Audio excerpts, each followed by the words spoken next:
নমস্কাৰ। প্ৰথমতে আপোনালোকক সকলোকে আছামিজ কুকিং ষ্টাইললৈ স্বাগতম জনাইছোঁ। আজি সকলোৱে খাই ভাল পোৱা এটা ৰেচিপি লৈ আহিছোঁ। আশা কৰিছোঁ আপোনালোকেও ভাল পাব। যিমান পাৰি আমি কম ইনগ্ৰিডিয়েণ্টছ ব্যৱহাৰ কৰি বনাবলৈ চেষ্টা কৰিছোঁ।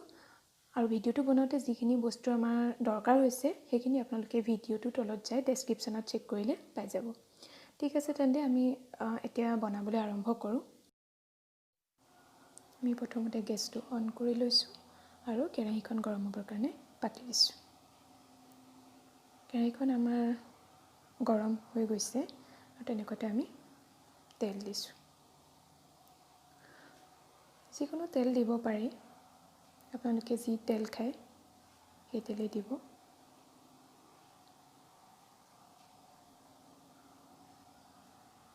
তেলখিনি গৰম হৈ গৈছে, তেনেকুৱাতে মই জিৰা দিছোঁ, গোটা জিৰা।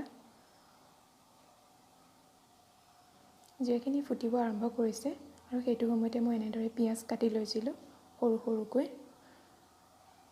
সেইখিনি ভাজি ল'ব। বহুত ৰঙা কৰি ভাজিবও নালাগে, যাতে অলপমান পিঁয়াজৰ কালাৰটো চেঞ্জ হয়, সিমান সময় ভাজিব।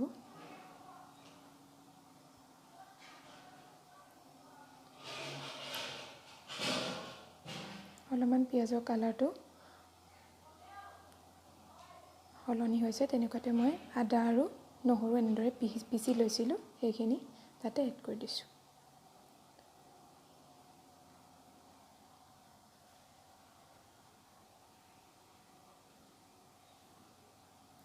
দুইটা আমি ভাজি ল'ম একেলগে মিক্স কৰি।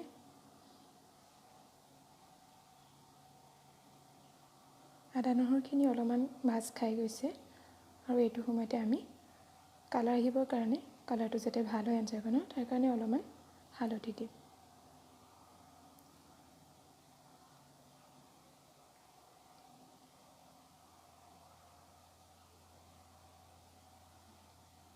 অলপমান লৰাই লৈছোঁ।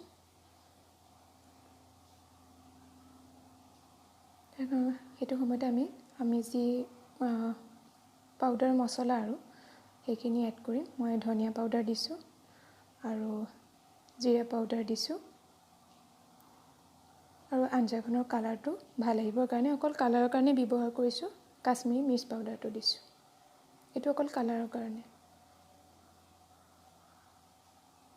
আপোনালোকে আৰু যদি কিবা মছলা এড কৰিব বিচাৰে দিব পাৰে। গোটেইখিনি সম্পূৰ্ণকৈ ভাজি লৈ মই এনেদৰে বিলাহীৰ বাকলিটো এৰুৱাই জুচখিনি উলিয়াই লৈছিলোঁ, সেইখিনি সম্পূৰ্ণকৈ ভাজি ল'ম।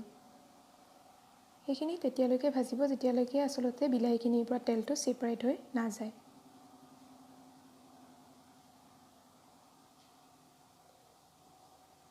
এইটো সময়তে বিলাহীখিনি ভালকৈ সিজিবৰ কাৰণে আমি নিমখটো দি দিছোঁ।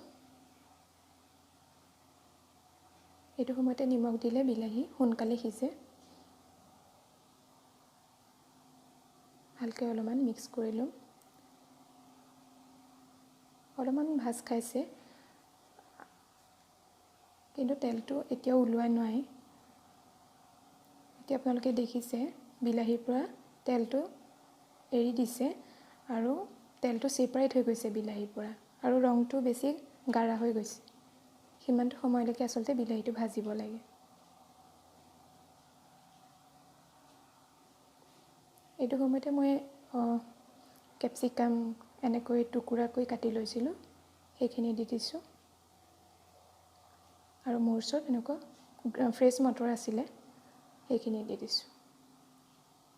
এতিয়া এইটো ছিজনত এইটো মটৰ পোৱাও যায়, দিবলৈ সহজ। সকলোখিনি ভালদৰে মিক্স কৰি লৈছোঁ। যদি আপোনালোকৰ ওচৰত গ্ৰীণ মটৰ বইল কৰা থাকে, সেইটো আচলতে পিছত দিলেও হয়, কিন্তু মোৰ ওচৰত এনেকুৱা ফ্ৰেছ আছিল, সেইবাবে মই আগতীয়াকৈ এনেকৈ এইটো সময়তে দিছোঁ, যাতে ভালকৈ ফ্ৰাই হয়। ভালকৈ সকলো মিক্স কৰি লওঁ।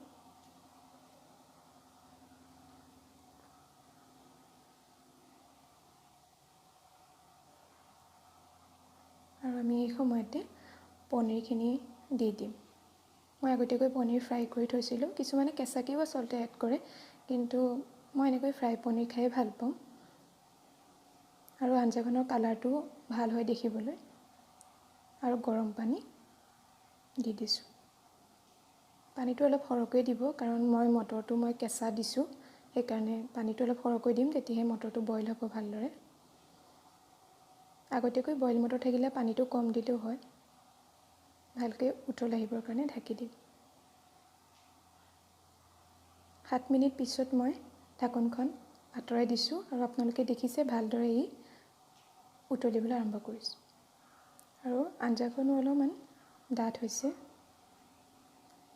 মই আৰু অলপমান ডাঠ হ'বৰ কাৰণে ইয়াত আগতীয়াকৈ মই আলু বইল কৰি থৈছিলোঁ, সেইখিনি মই ইয়াত দি দিম। যদি ভাতৰ লগত খাবলৈ হয় তেতিয়া আপোনালোকে আলুটো স্কিপ কৰিব পাৰে, আলু নিদিয়াকৈ খাব পাৰি। মই আঞ্জাখন অলপ গোটা হোৱাটো বিচাৰোঁ, সেইকাৰণে আলুখিনি দি দিছোঁ লগত।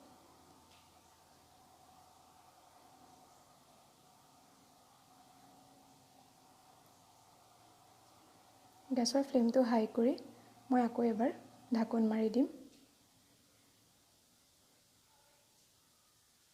4 মিনিটৰ পিছত মই ঢাকনখন আঁতৰাই চাইছোঁ, আমাৰ আঞ্জাখন প্ৰায় সম্পূৰ্ণ হৈ গৈছে।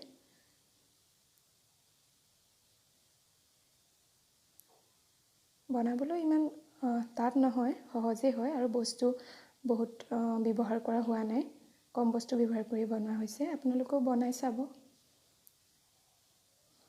কেনেকুৱা পালে মোক কমেণ্ট কৰি জনাব।